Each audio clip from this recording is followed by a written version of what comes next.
정당한 교육을 범죄로 만드는 아동복지법 개정이 시급하다. 박병원 법무법인 위공 대표 변호사.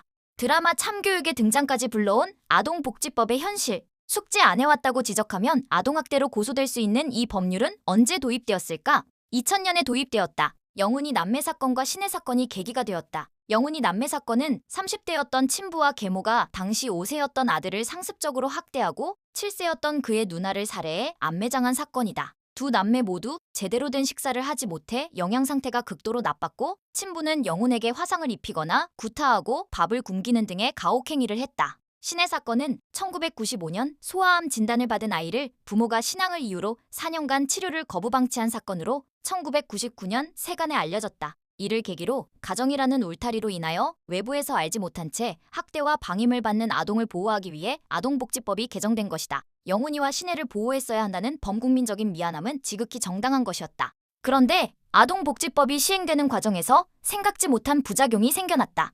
초중등교육의 법의 현실적 의무화 과정에서 교사들은 부모들과 함께 아동을 보호감독하는 가장 중요한 두 주체다. 그런데 교사들의 경우 부모와 달리 학교라는 시스템 속에서 아이들을 만나고 있음에도 가정과의 차이를 고려하지 않은 채 2000년 아동복지법을 기계적으로 적용하는 과정에서 교사들은 아동학대 고소라는 덫에 놓여 있다. 비교되는 입법례가 독일의 사례다.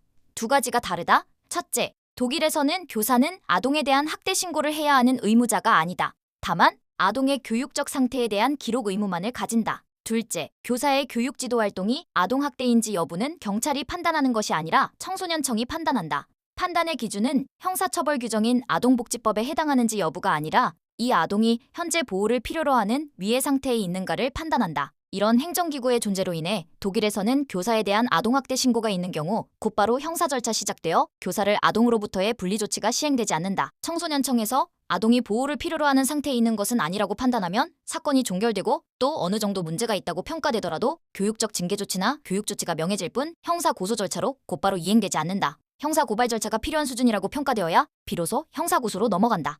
아동학대의 기준으로 UN 아동권리위원회가 2011 48 채택한 일반 논평 제13호가 있다.